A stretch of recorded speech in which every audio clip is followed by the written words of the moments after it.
Global Indian Network. Print, TV, events, podcasts. Find out more at globalindianseries.com. Welcome back to the Global Indian Podcast, home to the greatest conversations and the official platform for people of Indian origin. Yes, let's face it, we are everywhere. Now, you know, every single week we plunge into the human experience behind our perceptions of identity, take a second look at the countries we now call home, and tackle the big conversations.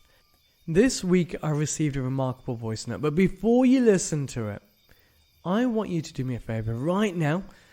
When you think of St Lucia, what comes to mind?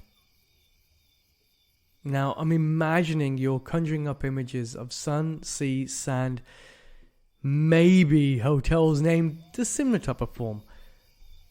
But now what I want you to do is clear your mind and listen to this audio message that I received from a very prominent speaker within the country. Hello, my name is Adrian Augier, St Lucian poet, producer, and development economist. I listen to the Global Indian series, and I really think it is the kind of forum we need more of, especially considering the economic context of the Caribbean and the inadequacies of the extractive, exploitative economic models we are currently following. A case in point is our lead tourism sector, not so much an industry, but more of an accommodation sector, prone to hegemony, conglomeration, too much economic and political power in a shrinking number of players, and just a few ancillary services clustered around a few dominant players.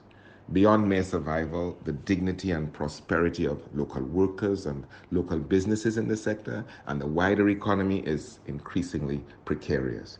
And what is most worrisome is that there seems to be no new development models or strategies to address creeping poverty, chronic disease, entrenched ignorance.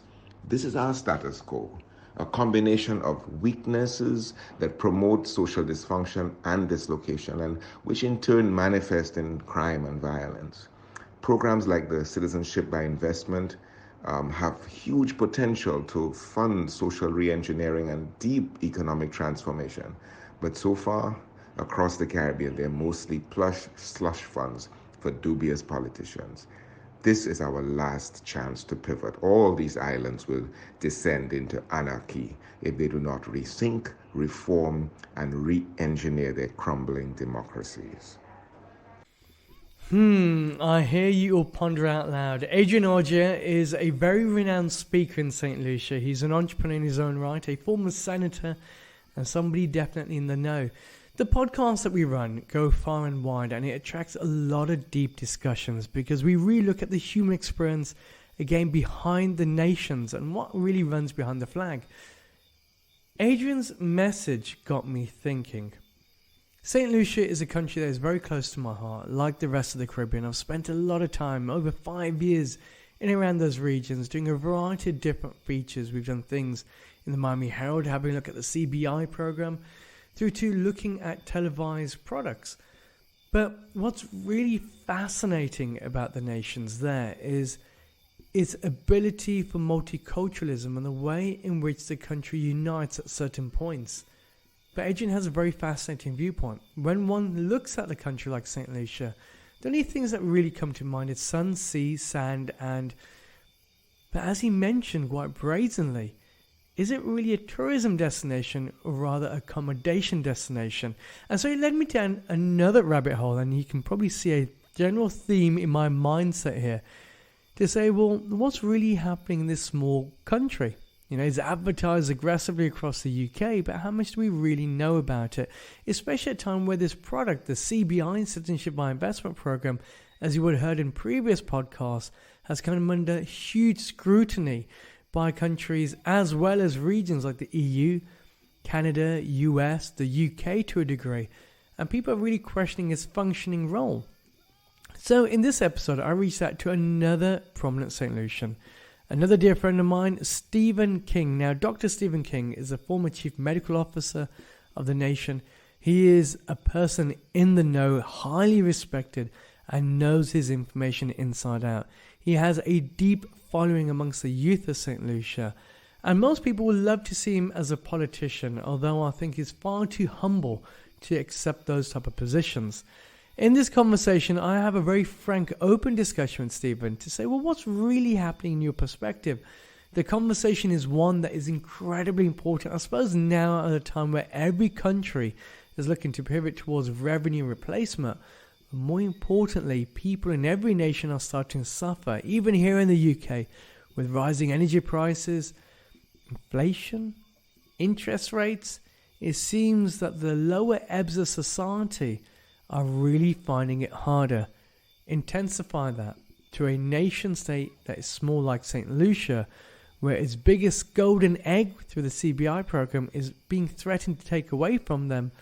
Well, you can kind of see where we're heading to. So this is the first episode of many where we're going to be focusing on the Caribbean, having a look at these small state economies, look at the human experience behind those flags and those identities, but also really understanding what lies beneath the surface.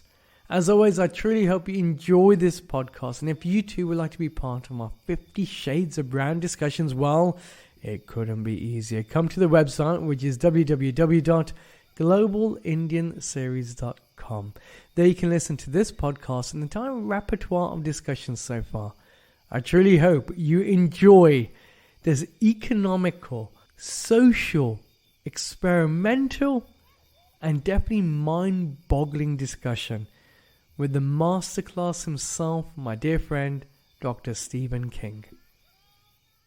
Hi, my name is Divya and I'm co-founder of the Global Indian podcast. Before you get to today's show, I've got a quick favour to ask. If you've been enjoying our conversations, I'd love if you could take just 1 minute to leave us a review on the platform that you're listening to us on and share our work to friends and family. It helps us out a lot. Word of mouth is the primary way that we grow. Thanks for your continued support.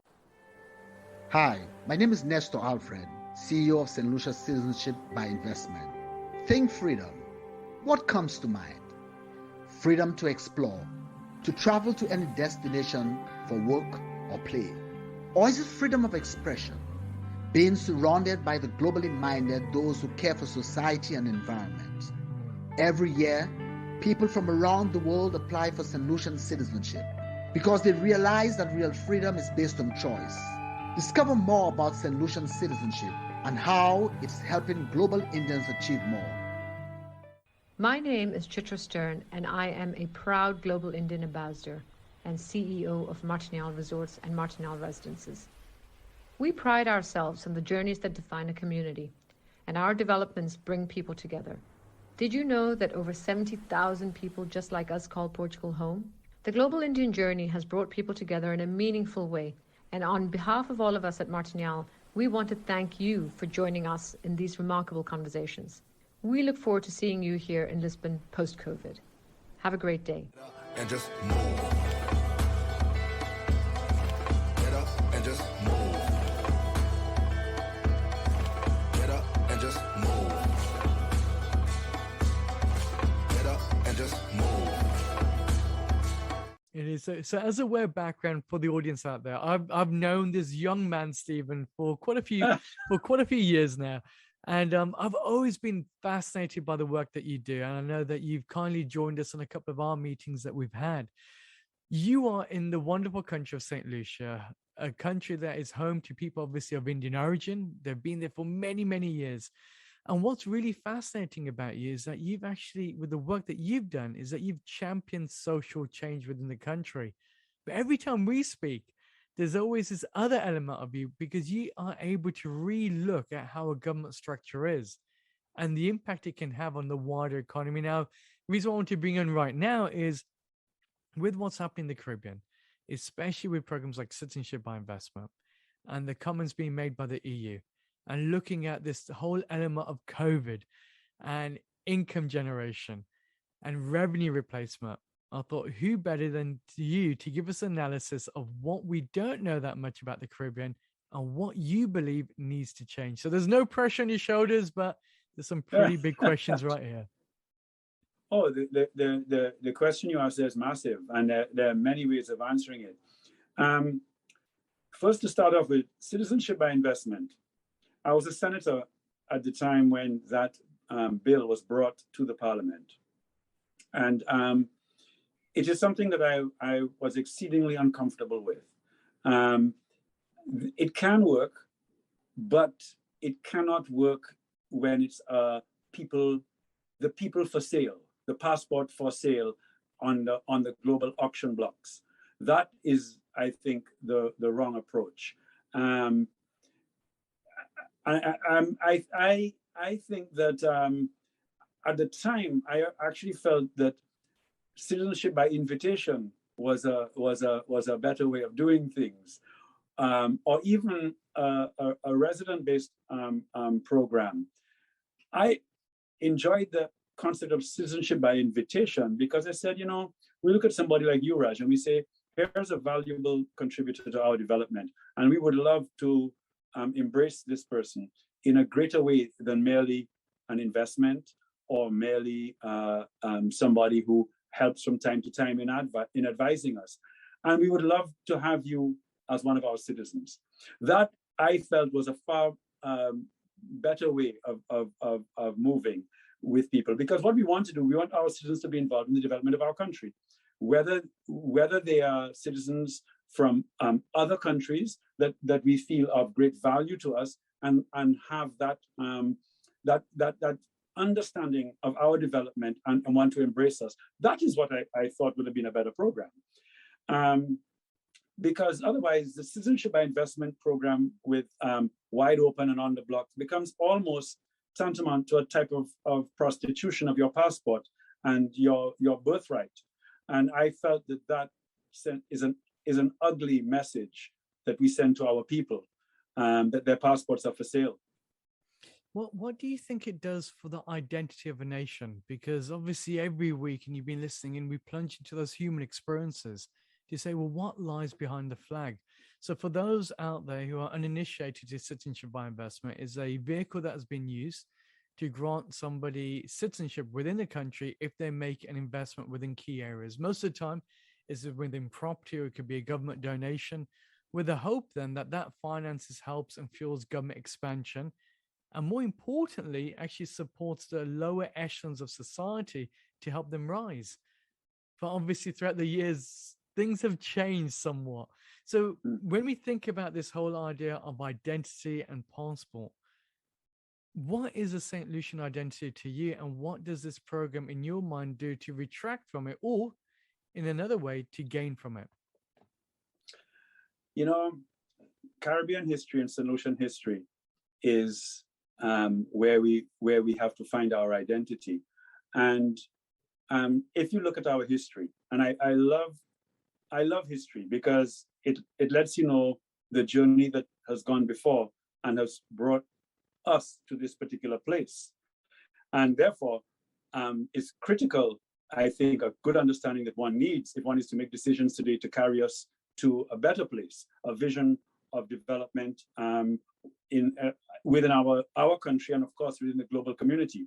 So our history is one of, essentially, since Christopher Columbus arrived and introduced Europeans into this country, is a history of genocide of the Amerindian people, and that's the first peoples that were seriously impacted by that invasion.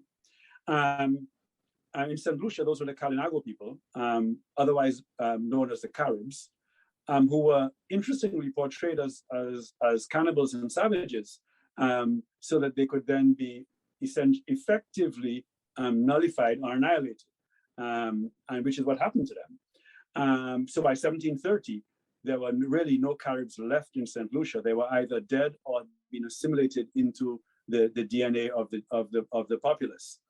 Then, of course, there was the African, I can't even call it a migration.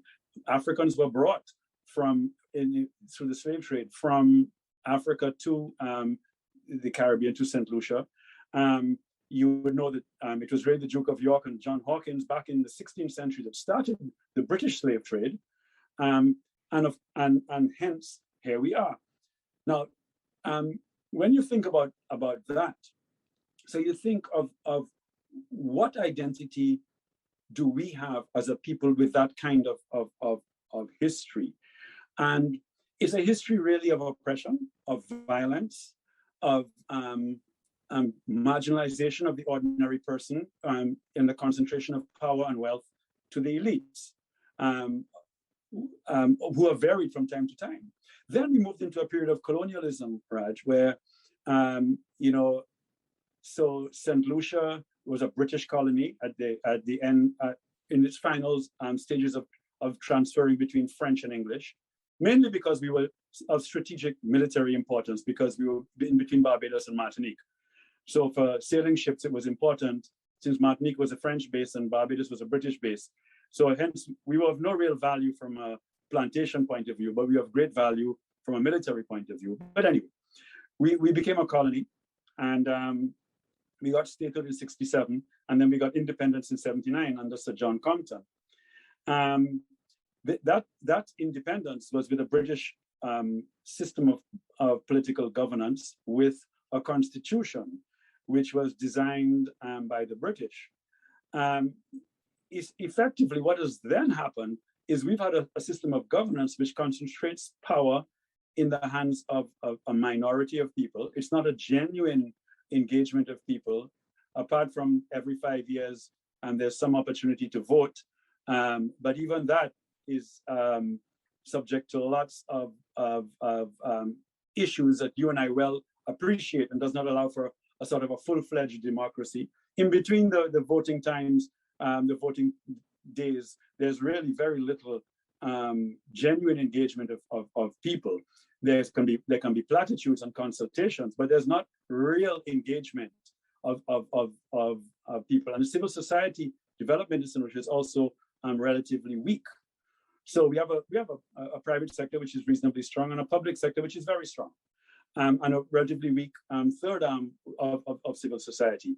Hence, we are effectively a situation, or we live in a situation in which many people are locked out of the decision making and feel very disenfranchised.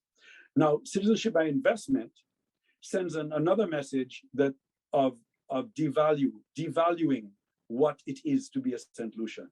So you have a history of being devalued, with a current political system which continues to devalue the citizen, and now sells the citizens' passports. And it also sends a message that is all about the dollar. And what does that say about a people, that they are only, what are they worth? $100,000 for a passport? Is that the value of St. Lucian citizenship?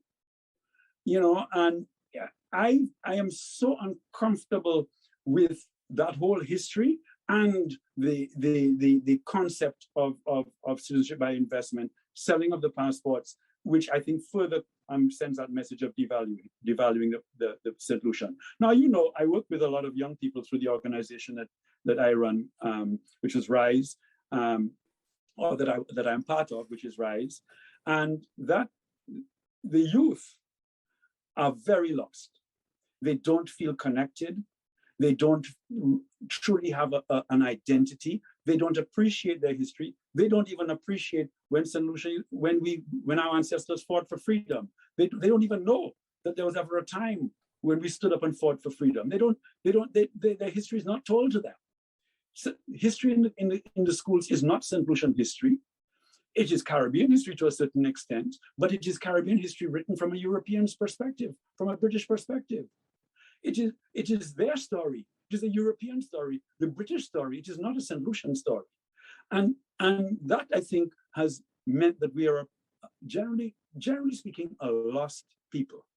Yes, we have a wonderful culture now, and we hold on to our Creole language, which is our French Creole. We hold on to that because that goes back to our French heritage. I think it is almost a form of protest to our British nationality, shall we say, in the immediate post-slavery period. And that gives us a certain sense of a different culture, of being different, of being unique, of having an identity. So that's why we love the Creole language and the culture of the Creole. Validation, doesn't it? It gives you validation. It gives us that so that you have validation. ownership. But taking a couple of steps back, then you've got this program that people are saying is a game changer for social revolution. The money comes in droves. You're looking at 10% of your GDP officially. Unofficially is another question. money's coming in. And the whole argument of this is that the money is then invested in to civil society and it makes a difference. But you're saying that civil society hasn't seen anything. So the big question then, elephant in the room, is where's the money gone to? Well, I hear from speaking to people that the money is in an account, a government account somewhere. I hear that some of it has been used for certain programs, right? But the truth is, in the Citizenship by Investment Act, government is supposed to go to Parliament and regularly report on the fund. How much has come in, what is the balance of the fund, and where have the funds been invested? That hasn't happened. The previous government didn't do it. So far, I haven't seen it yet in the current government. It's a new government, so let us, as you say, keep our fingers crossed. For whatever good that is. But anyway, let's see what happens. So like I was saying, civil society is relatively weak in this country. So there's not that much accountability. What you get a lot of is party fighting party, and that masquerades as some kind of accountability. So the opposition party will hold the ruling party to task on certain things, but a sort of a genuine, democratic, independent civil voice, which is strong and is holding government accountable and participating in how funds like these should be used. That's not what I'm seeing. That's not what I'm feeling. It should be. If you really say that the Citizenship Investment Program is a fund that's going to benefit the St. Lucian people, especially the marginalized and most vulnerable people, then you should engage the marginalized and most vulnerable.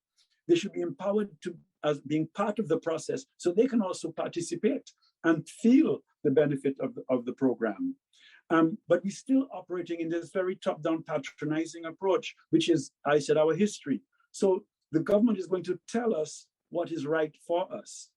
And the government is going to use the funds in the manner in which they see is right and proper for us. And we are supposed to say thank you. Now, I think that the time for that kind of governance has gone, globally as well as in St. Lucia. This patronizing type of governance, I think, and that concentrated power type of governance, I think is not the way forward in this 21st century. When you have democratized information, everybody's on social media, everybody has access to information, but they are locked out of, shall we say, the most important information, which is what is happening in their very country, in their very, the finances that come into this very country, the policies that are being articulated for this country. Those kinds of conversations are not happening in a very structured, real way. We hear it by and by. We do it in rum shops and we talk about it on talk shows, but there is no genuine engagement. And I think that's sad. There's a great saying that people get the governments that they deserve. And I think sometimes there's either a lack of will or is a lack of know-how of how the political world works. Obviously, your government changed fairly recently. Within that very short space of time, we've seen an increase, unfortunately, of murders that are taking place in St. Lucia. We've seen huge shifts and changes taking place as well, obviously, with the EU. Does the future seem bright to you? Do you feel that the people made the choices? No, I don't see. Right now, at the crossroads we're in, the future is very murky. We could have a bright future, just like we could have a very dark future.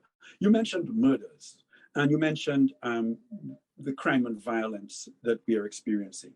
Well, that is not a phenomenon or not something that's happening just because of today or yesterday. That is essentially, for want of a better word, centuries and years of history, including current history of the last 25 years, that has created a people who are so disconnected that they have become so antisocial, and they've been so marginalized and so locked out of the process of their own governance that they do not feel part of the society. They don't feel that they can actualize. They don't see the opportunities. We have an education system which only really passes 20% of people. 80% of people effectively fail in the formal education system, and it's not even educating them to have the kinds of skills for the workplace or for their own businesses. And there's not these opportunities. They're locked out of capital. They're locked out of knowledge. They're locked out of knowledge for skilled knowledge, that is. So you're creating it's a very oppressive environment that we have created. And that inequality, lack of education, fuels violence and murder. These, you know, and hence it's not surprising that we have it. Now, you can't blame this government for that, because this government has just come in. What this government has to do, however, is change the narrative, change the engagement, and have genuine engagement of the people that have been otherwise locked out of the opportunities, and engage them with education, with opportunity, and do it not in a handout kind of manner, but an empowered manner. You with me? So it's not about just giving a handout. It's giving hand up. It's working with people, understanding people, and having them to develop themselves with you, and you with them, and that calls for a trust of people, and that is sadly lacking. Because, I mean, if you go back in history, you'll see that the elites that used to administer our country in the colonial times and even in the slavery times would have said that the Black people are barbarous and dishonest and savages. That is a kind of mentality, and it continues in a way in which you would say, well, these people are not people of the quality that you can engage like that. So you have to have them in menial tasks, and you have to keep them under a certain amount of control. And that is what a police force does. So when there's crime and violence, what is the immediate reaction? Strengthen the police force. Let us keep them under control, which is a typical old mentality. That's the old world mentality that we have not just gotten out of our systems yet. That, you know, where's the talk about let us have genuine engagement of people to uplift them, and then know that will take them out of crime and violence. Now, I do hear some of the rhetoric in the current government that is amenable to that, but you know, words are words. It's action that is going to be important. So that is what has to happen in this country. You know, we talk about economics and economic systems. The extractive capitalist economic system, which still exists. So the large capitalists use our politicians in power as their brokers to do have their investments here to their advantage, and have local labor as needed, and if preferably bring in labor if they can, so that, you know, because they're making the excuse that the local labor is not skilled enough for their needs, etc., or not for certain positions. So you get a kind of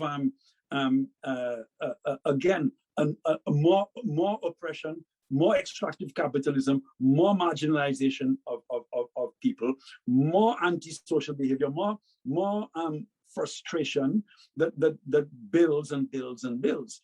Now, surely we should be moving towards, I love the Kate Raworth donut economics model, where, you know, a new economic model, the extractive capitalist model, which actually was inflicted from slavery through colonialism till today. Let's call the new governance neo-colonialism, with people born in our own country with our own skin color, but still the same old forces.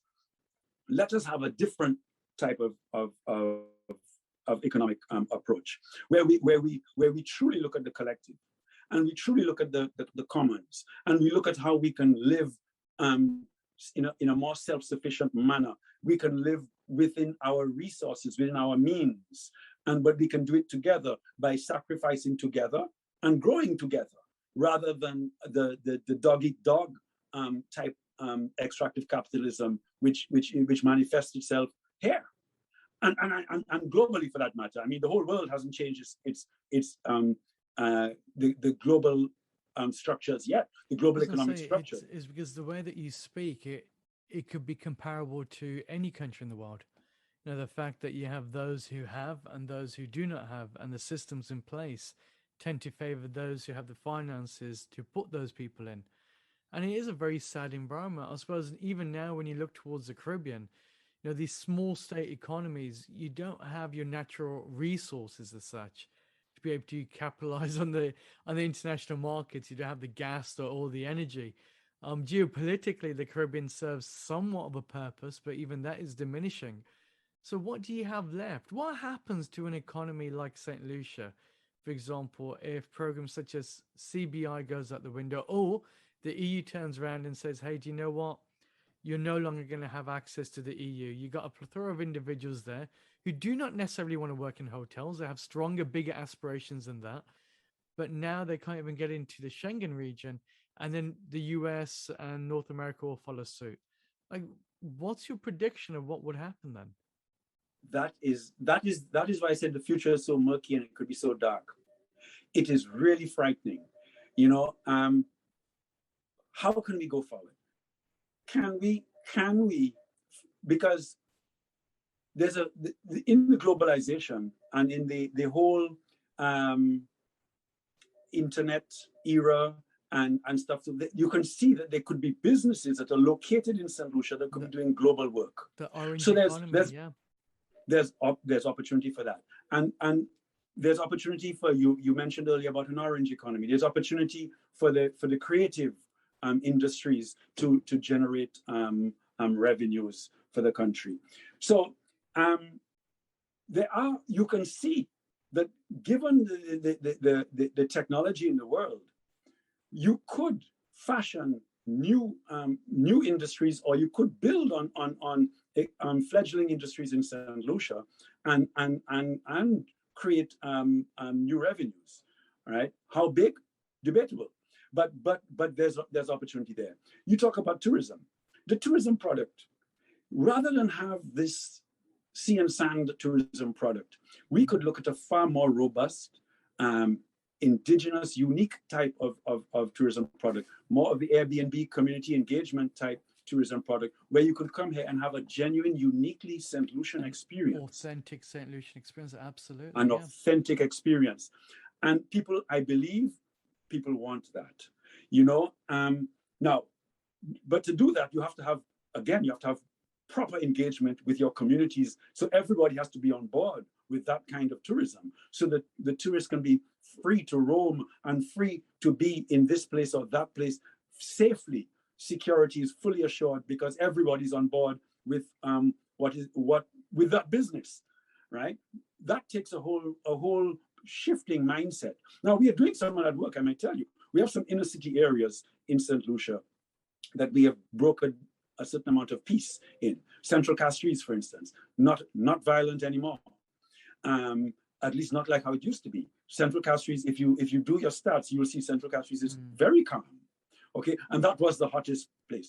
Now we're looking at having hotels do tours into Central Castries, into bars, and having that kind of St. Lucian inner city experience, which I think there are some tourists that would want it, to sit on the urban bar step, drink a piton, have some local food, have a conversation with ordinary people, talking about their lives, explaining to you what they feel, and then, you know, why not good music playing, etc., etc. Different from sitting at Redby Beach on a deck chair. Okay, so I think and of course that you can take that, I mentioned urban, but you can take it into the rural areas or wherever you want. And similarly, you can have those kinds of experiences. Anyway, so the tourism product can be refined. Then there's the agricultural products. St. Lucia is lucky. We still have a fair amount of arable land that is available, but we don't have great policies and great investment in the agricultural products and industry, and use value-added agriculture. take, for instance, a friend of mine does banana cassava flour, and which is a good product, highly nutritious. Cassava grows very easily, and of course we have bananas, which for how long they'll stay, we don't know, but we have bananas for now. Banana cassava, and you can do cakes and porridges and all sorts of things. So we can do agriculture and value-added agricultural industry. That's just another example of what can be done. So, if you mentioned the cannabis industry, there's cannabis pharmaceuticals. Now, I would not stop at just extractive cannabis oils, because that doesn't sell for a lot of money on the global market right now. But pharmaceuticals would.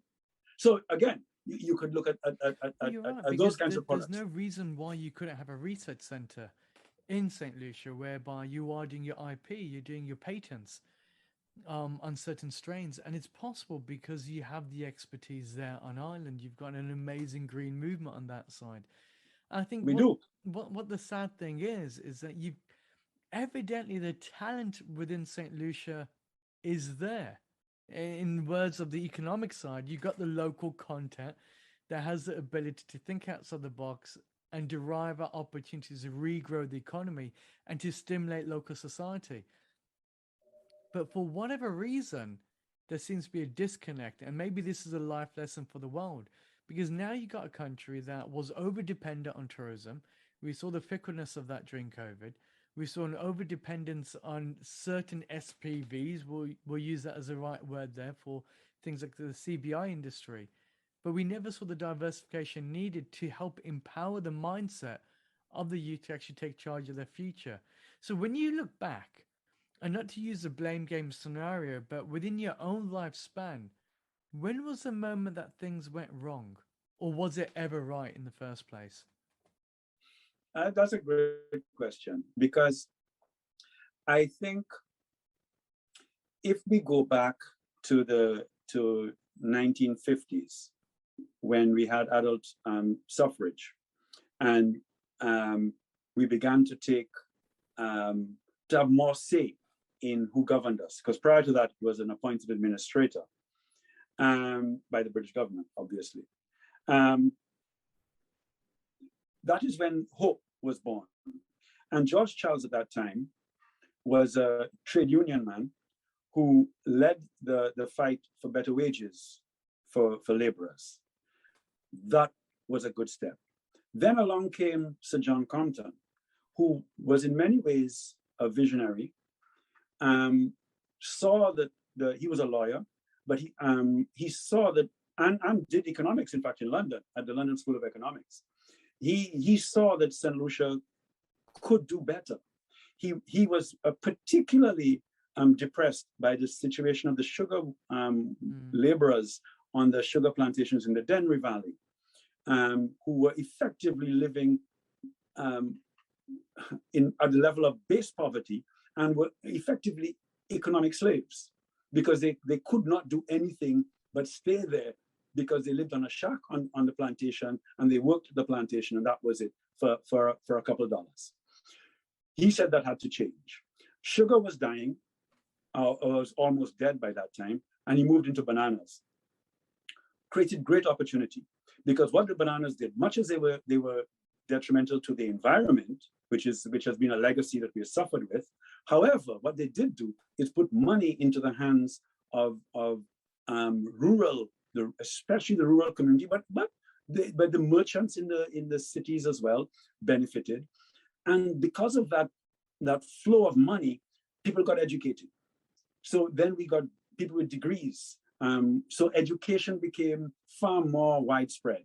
So all of a sudden, St. Lucia catapulted from being an uneducated, heavily marginalized society to one of a bigger middle class, more money, more spread out across the country, including the rural areas, and better educated people. That was our best moment. That was, I would have said somewhere in the 70s was our best time. But also, Compton realized that the economy had to be diversified, so he brought in hotels. Prior to the St. Lucia Beach Hotel, which is now where the St. Lucian Hotel is, that hotel was one of our first hotels brought in by him with concessions, and might come back to that. And it started a tourism product because he saw that we could have another industry, a tourism industry, which could be good for our economy. Because remember, prior to the 70s, we were largely agricultural-based economy. Bananas were our GDP to a large extent. What did not happen, though, and I think Sir John was probably he'd been in power for 30 years. He was, by the time we got to the 90s, I suspect that the vision was now not as he had not evolved his vision further.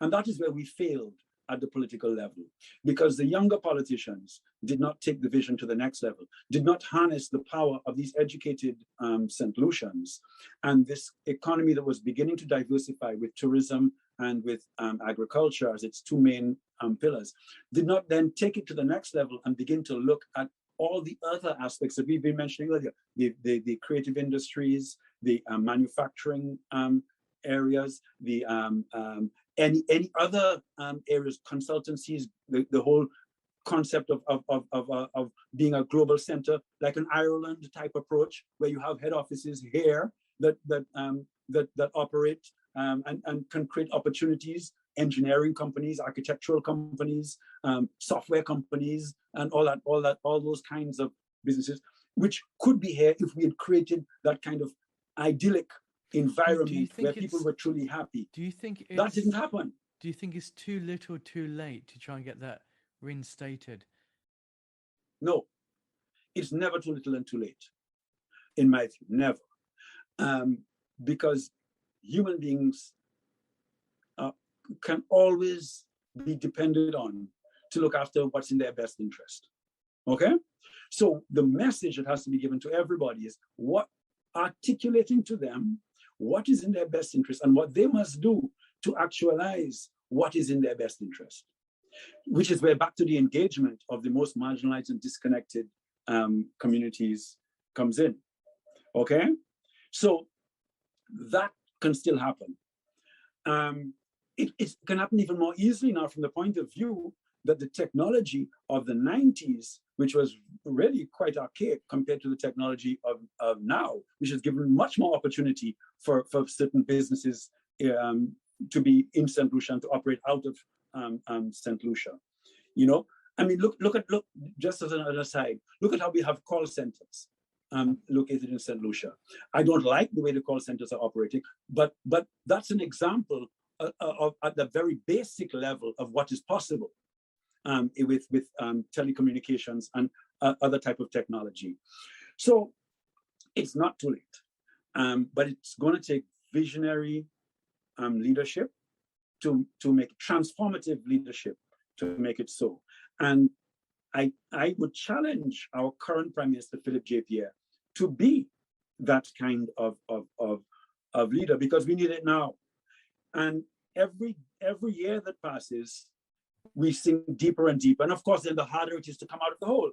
The deeper you go in, the harder it is to come out. This is the most pivotal year in St. Lucia's history, because either an entire generation will be made or they will be broken and lost. You got rising levels of unemployment. You got the issues, the big key issues with the EU. You got huge, tremendous changes taking place. We saw obviously what COVID did. We see the need for revenue replacement.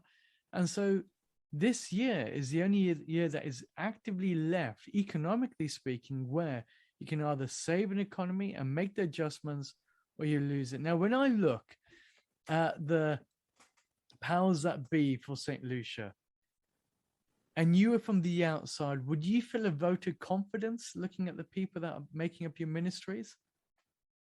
Do I look at my ministries and feel confident that they will chart the new way forward? Yeah. No, I'm not confident. I'm not.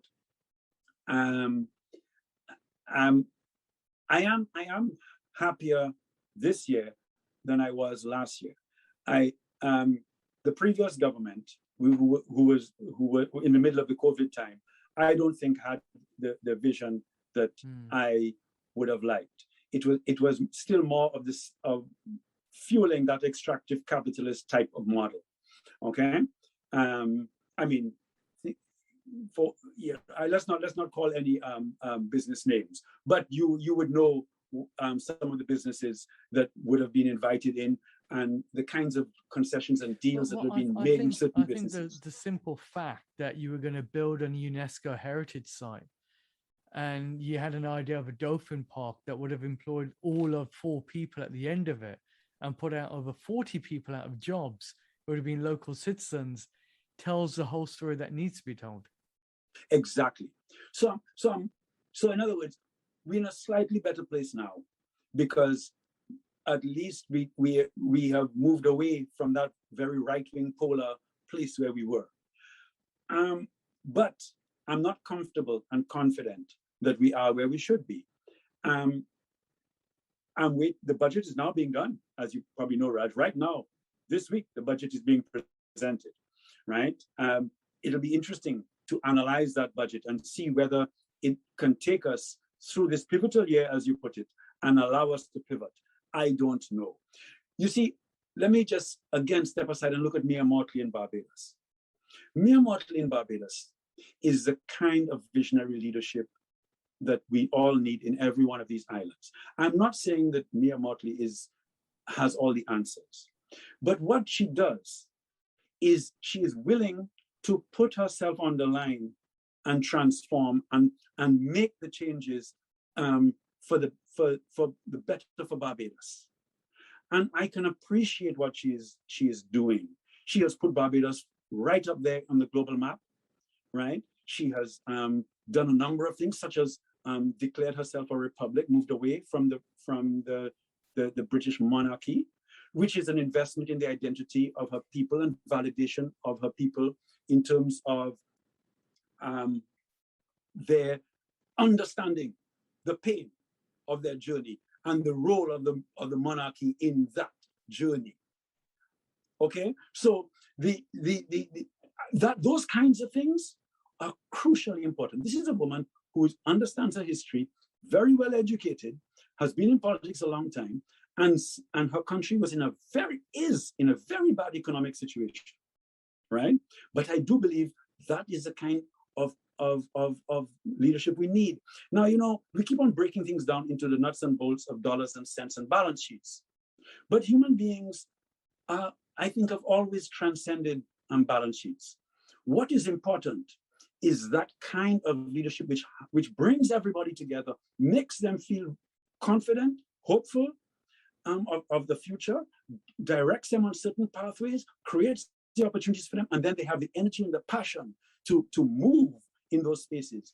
1 + 1 person, Raj, makes more than 2 when they are working together with a kind of unity. That is what leadership does, and that is what St Lucia needs in a pivotal year. Would it like ever this happen when you have almost bipolar politics in the country? You've only got 2 political parties really competing. I know you had the likes of the Green Party. The head of that was Pancho, who's an incredible visionary when it comes to look at the Green Revolution there. You had yourselves, you had another party there, but with only 2 parties on Ireland, and granted is a very small population, do you think that needs to change now? Oh yes, but you see, the whole way in which the governance is decided on is wrong, right? It's a so-called Westminster inverted commas system with a constitution which prevents any changes and therefore shackles the people into this 2-party or this partisan adversarial battle, which has become really nasty, really divisive, and absolutely counterproductive. A house divided can't stand, as the scriptures would say, and that is where we are. And that is why, and it is because of this political system. It was probably, let me tell you, the British have given us some serious blows in history. One was the Emancipation Act,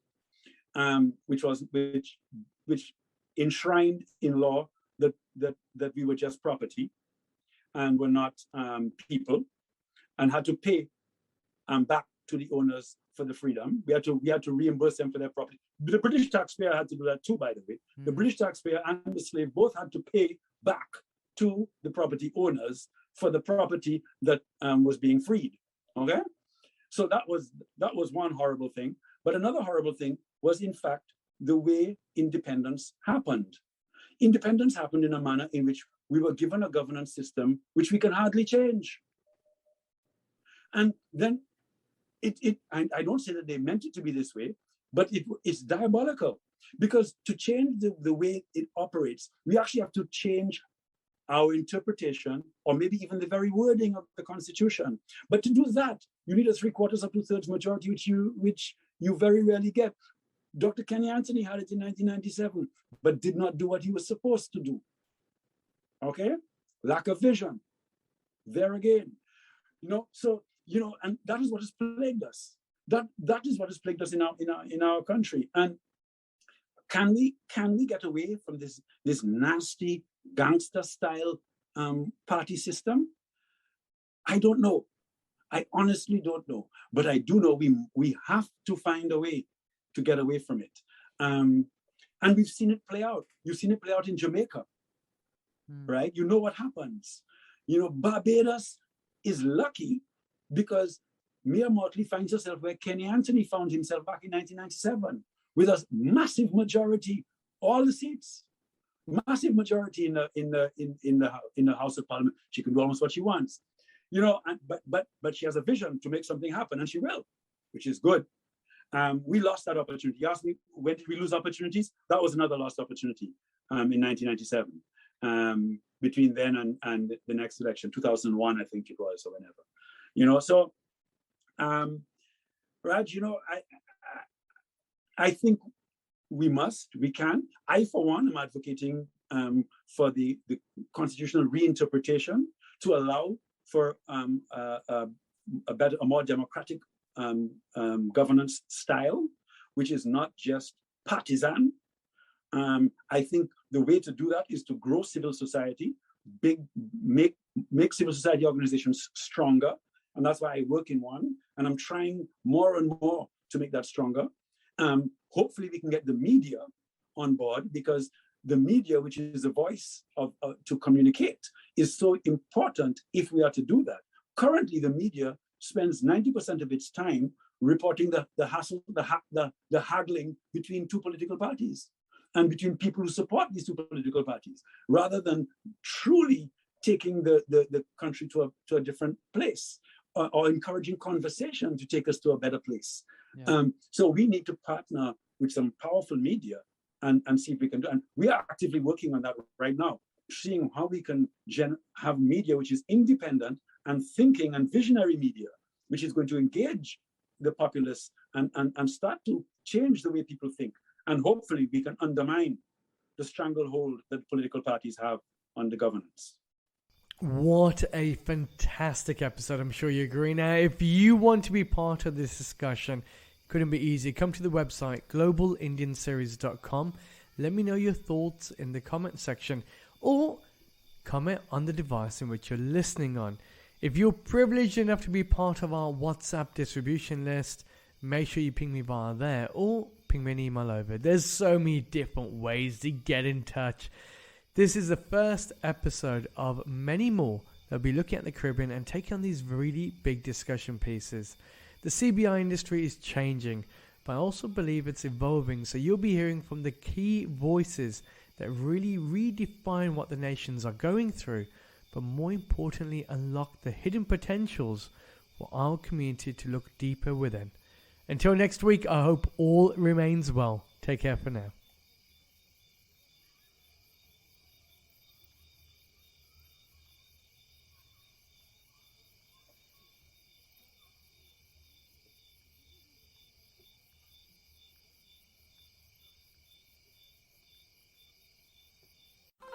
Global Indian Network.